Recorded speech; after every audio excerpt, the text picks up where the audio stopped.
Hello viewers, நான் Jose. African snail. இந்த African ஸ்னைல்ன்றது நம்ம நாட்டு உயிரினம் கிடையாது. இது வேறு கண்ட்ரிலேருந்து இந்தியா, தமிழ்நாடு, சென்னைன்னு எல்லா இடமும் பரவி இருக்குது அப்படின்னு சொல்லப்படுது.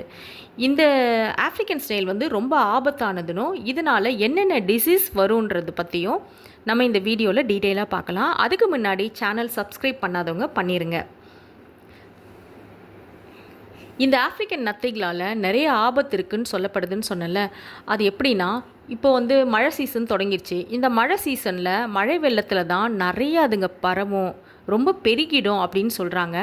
அப்படி பெருகிடுச்சுன்னா அதுங்களால் நம்மளுக்கு சென்னை வாழ் மக்களுக்கு வந்து ரொம்ப ஆபத்து ஏற்படும் அப்படின்னு சொல்லி வார்னிங்கே கொடுத்துருக்காங்க. சென்னையில் ஒரு சில இடங்களையும் ரொம்ப குறிப்பிட்டும் சொல்லியிருக்காங்க. அது என்னென்ன இடம்னு பார்த்தீங்கன்னா, பரங்கிமலை, திரிசூலம், அப்புறம் வந்து பெருங்களத்தூர்.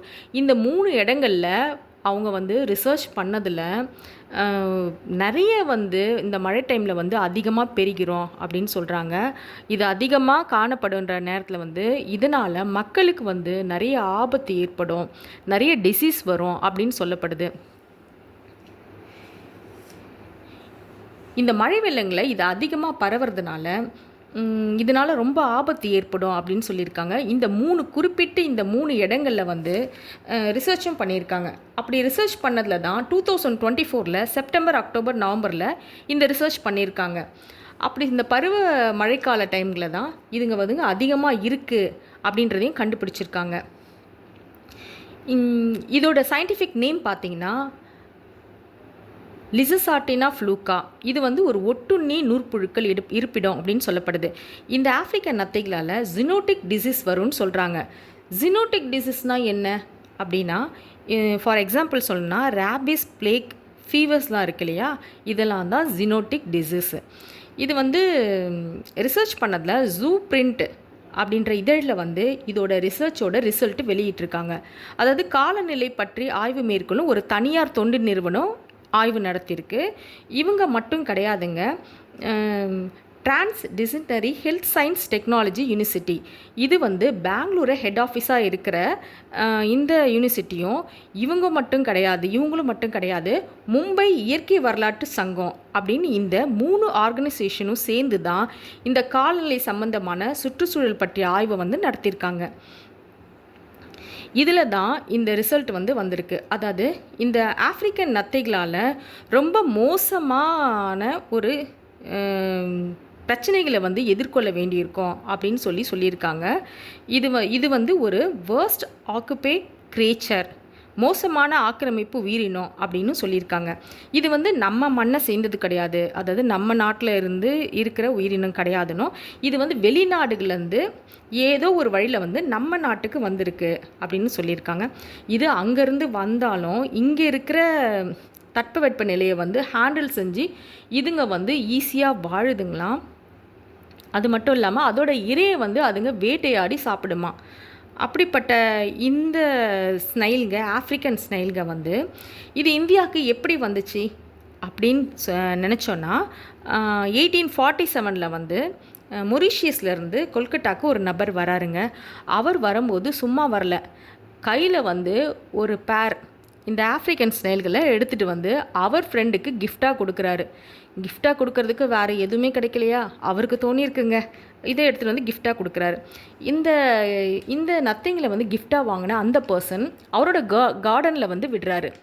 அவரோட கார்டனில் விடும்போது அங்கேருந்து இந்த நத்தைகள் வந்து சரக்கு கப்பல்கள்னு சொல்கிறாங்க இல்லையா, கார்கோ ஷிப்ஸ், இது மூலமாக வெளிநாடுகளில் தமிழ்நாடு, கேரளா, கர்நாடகா, இப்படி எல்லா இடமும் இந்த நத்தைகள் வந்து வந்திருக்கலாம் அப்படின்னு சொல்கிறாங்க. அது மட்டும் இல்லைங்க, 1984 ஒரு ரிசர்ச்சும் பண்ணியிருக்காங்க. இதில் வந்து சென்னை மட்டும் இல்லாமல் கோயம்புத்தூர், சிதம்பரம், இந்த இடங்கள்லாம் கூட இந்த ஆஃப்ரிக்கன் நத்தைகள் நிறைய இருக்கணும். ஆஃப்ரிக்கன் நத்தைகளை அதுங்கிட்ட இருந்து நம்மளுக்கு வந்து மூளை தொற்று நோய் பரவும் அப்படின்னு சொல்லியிருக்காங்க. பிரெயின் இன்ஃபெக்ஷன், அதாவது இந்த நத்தைங்களை வந்து நம்ம கையில் டச் பண்ணிட்டாலோ இல்லை காலால் டச் பண்ணிட்டாலோ நம்மளுக்கு வந்து இந்த டிசீஸ் வந்து உடனே ஸ்ப்ரெட் ஆகிடும் அப்படின்னு சொல்கிறாங்க.